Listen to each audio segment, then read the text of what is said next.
My name is Wesley Tucker with University of Missouri Extension and part of the Division of Applied and Social Sciences. This video segment is on communicating in the family business. This video lesson is part of a project called Marketing Opportunities for Missouri's Niche Meat and Poultry Processors and is made possible by a grant from the Missouri Agricultural and Small Business Development Authority. In my previous video, I highlighted the differences in success rates for family-owned businesses that are sold to non-family members versus those that go through the process of family succession, especially when a proper succession plan is not implemented. And one of the reasons for the difficulty in those success rates is that clash of the two systems between family roles, am I a family member, and the family responsibilities constantly clashing with those of the business partner relationships. One of my colleagues, Randy Weigel from University of Wyoming, said it best. I've always talked throughout my career about the difficulty of those relationships. But I wanted to include this statement here, so in this video you can pause and read through it if you have time. But here in the middle of the paragraph, he does an excellent job about describing how most families, where they're not in business with one another, when the kids grow up and leave the house, they leave from being underneath their parental control. So whenever they become an adult and move out of their parents' house, they are no longer under their parents' control. However, in a family business, that parent often maintains that boss as parent, whereas the children remain subordinates as children. And that complicates that family versus business relationship continually, because is the child still a subordinate or are they a grown adult? And so this makes these relationships very difficult to manage and constantly makes it difficult to flow back and forth between one role to the other. The key to this is going to be communication.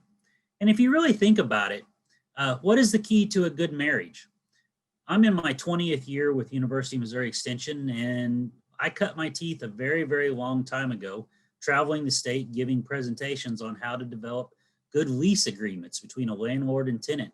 And I remember one slide in particular that I used to say, a good lease agreement is one where both the landlord and the tenant, want similar things, where they are willing to communicate and talk through their differences and can compromise. And I remember thinking, that sounds a lot like a marriage counselor, doesn't it? Well, isn't that the key to a good marriage, is communicating through things and being willing to compromise when you think differently? Well, that is absolutely the key to running a family business as well. Being able to communicate about those roles and make sure that we don't slip back into those family roles when we should be in business relationship roles, and making sure that we're communicating our expectations well. I get asked to speak a lot about family meetings for family businesses. And so I thought I would highlight the 3 different meetings that I like to talk about.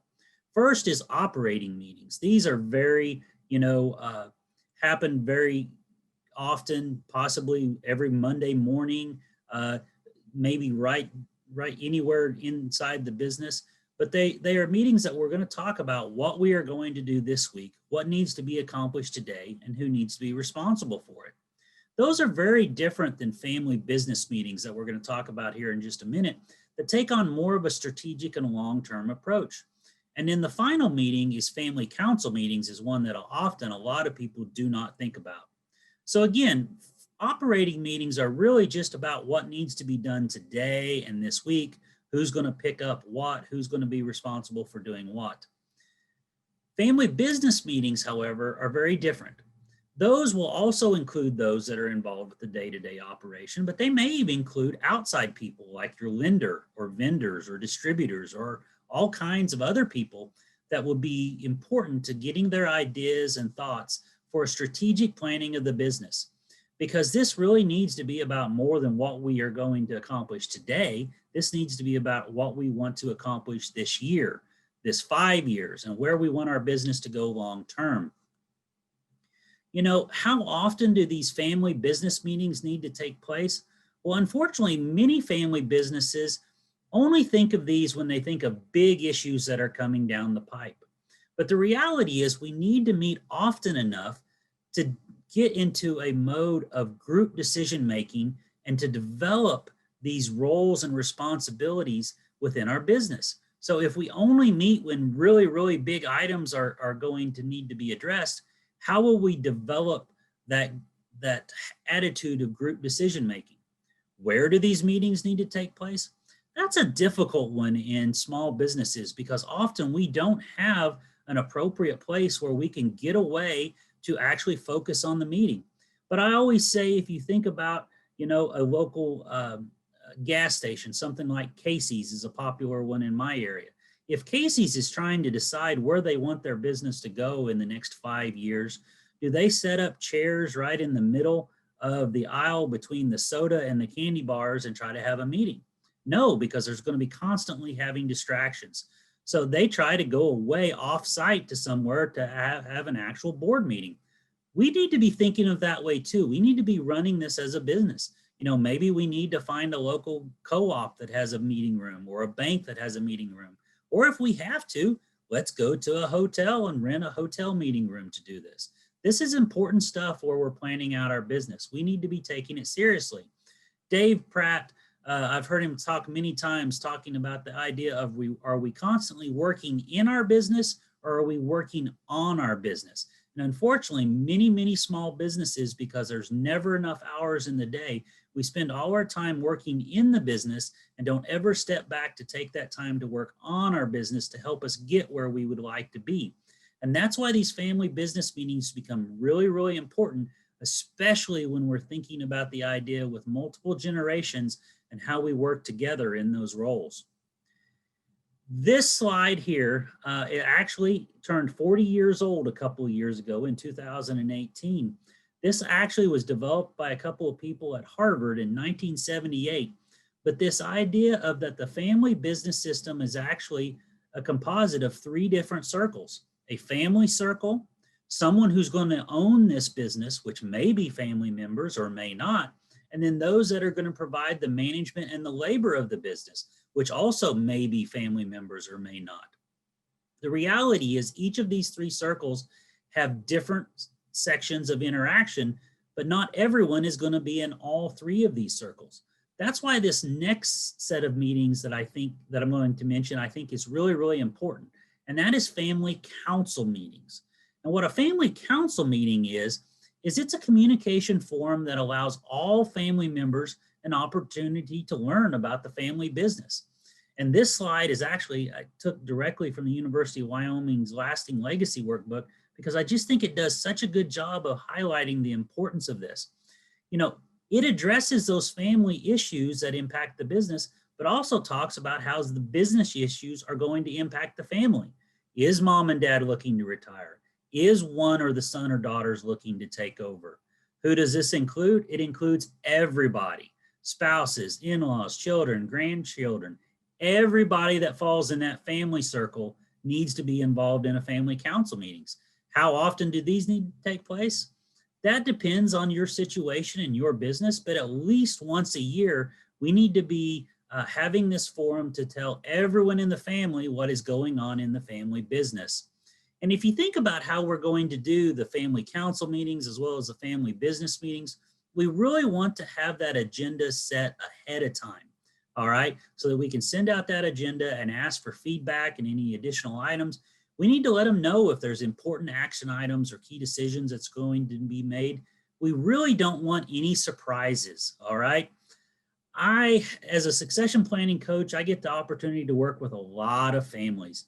And you know what?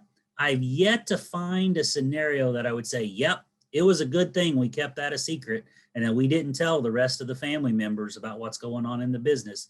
I just can't see a situation where that has ever happened.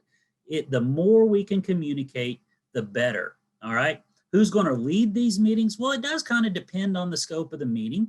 If it's a family business meeting, it may be our division managers. It may be dad or mom. Or if it's a family council members, it may be a different child takes responsibility for that meeting this year, and it rotates throughout them. Sometimes it even needs to become an outside facilitator. Again, with my role as a a succession planning coach, sometimes I get to come into those situations where there's disputes among family members. But sometimes that needs to happen to help us move off dead center and solve some of these difficult problems that arise in family business meetings. But again, who's going to take minutes in these? You might say, oh, in a family meeting, we don't need to take minutes. Yeah, you do. Because often whenever we are communicating, sometimes we don't do it really well. And what I think I heard is not what you think you heard. So documenting that so that everyone can say, yeah, that's what we decided. That's what we agreed on, makes just for really good practice. Some ground rules that we need to think about anytime we're doing some of these meetings is we need to start and end on time. We don't want to get down too many rabbit holes and spend here too long. Everyone needs to get a turn to speak. And so sometimes that means we have to grab a little timer and set off the alarm that whenever you reach your allotted time, it goes off. But why do you think that this is so important that we do this? Is so that everyone's opinion is included. We want everyone to have a chance to speak. And because of that, that's why we want to stick to the agenda. And when someone brings up something that is a really good topic to discuss, but it's not on this meeting's agenda, we might want to think about sticking that in a parking lot. A parking lot is just a blank sheet of paper over on the wall that we write it down and say, hey, that's a great idea. We need to talk about that at a future meeting. But unfortunately, we don't have time in this meeting. So let's stick it in the parking lot and we'll come back to it at another meeting. Again, the importance of this is to encourage everyone to speak out. And so that everyone gets a chance to have their opinion mentioned, even if that's not the opinion that we're ultimately going to decide to go with. Because again, in way too many family businesses, we keep falling back into those family roles where dad just assumes all the responsibility and says this is the way it's going to be. But we need to develop this attitude of group decision making and working together. How do we listen during these? I'm going to tell you, active and reflective listening is not a skill that comes natural to most of us. It really is what we call a learned skill.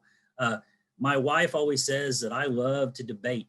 Well, the reality is whenever we're in a debate and she is telling me something, am I really giving her my attention and listening to her? Or am I thinking about how I'm going to respond when it gets to be my turn to talk?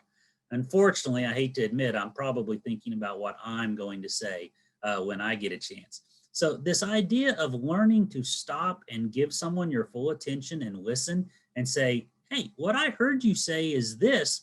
Can you tell me more about that? Again, if this is done properly, everybody should get a chance to speak. So your time will come, but making sure you're giving everyone their full attention when it's their turn really goes a long way to helping proper communication happen. Don't forget to have fun as well.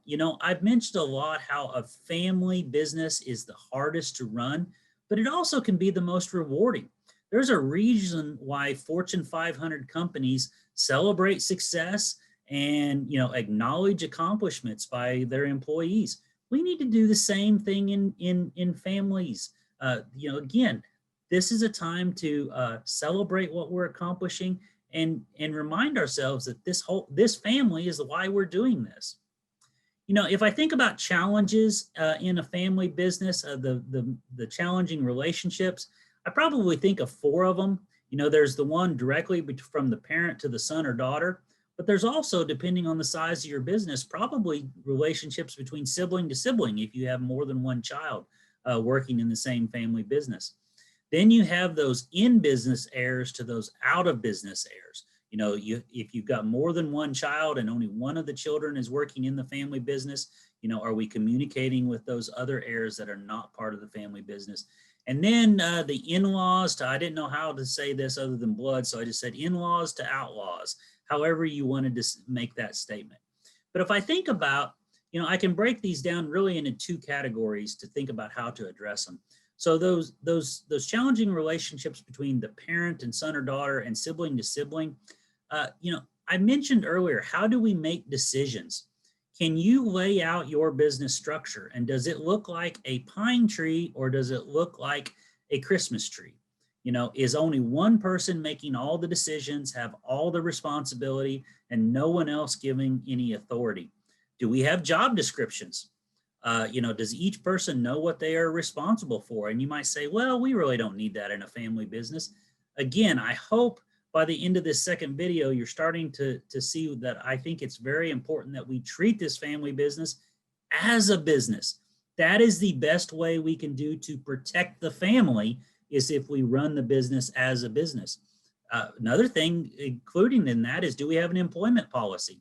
Does the employment policy say what someone needs to have as far as qualifications to work in the business? Or does my sister's son automatically get a job in the business just because he's my nephew and because he can't hold a job anywhere else? All right. An employment policy helps us get around that. And again, that idea of decision-making authority, is that outlined? Do we know how that passes from one person to the next? And the whole idea of that succession plan.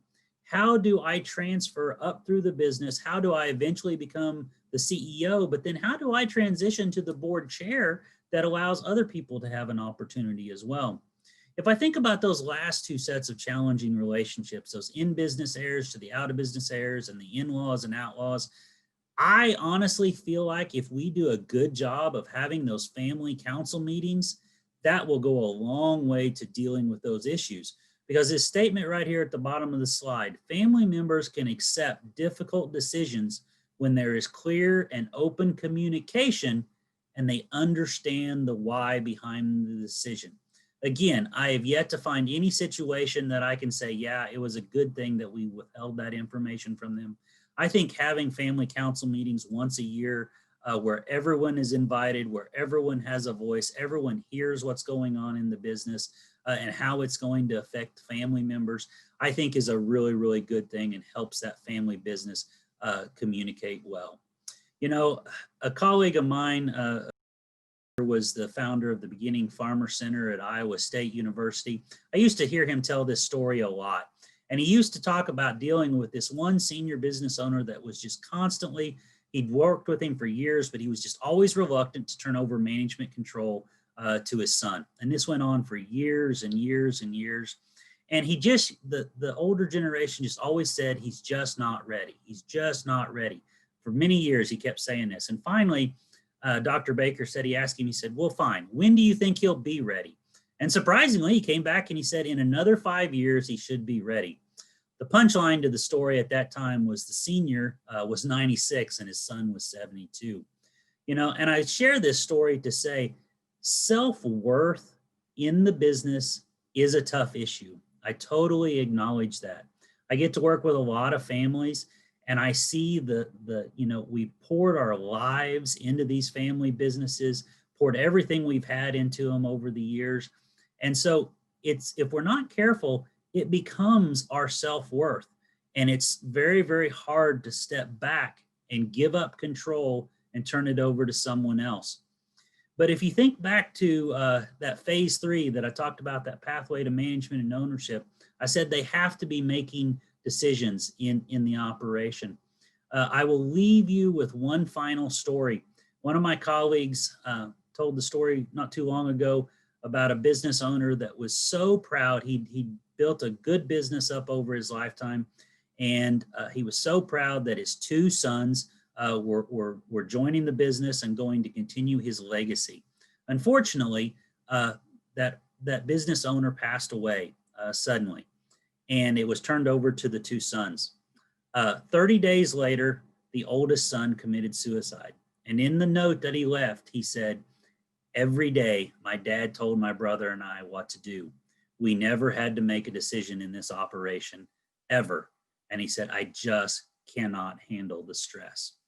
So if you think about it, again, how good of a job were those family members communicating? How good of a job was that business owner training his sons to take over his business? Again, my name's Wesley Tucker with University of Missouri Extension and Division of Applied and Social Sciences. If you need help with succession planning or communicating in the business or have questions about this video, I hope you will reach out to me. And again, I want to thank the Missouri Agricultural and Small Business Development Authority for making this project a reality.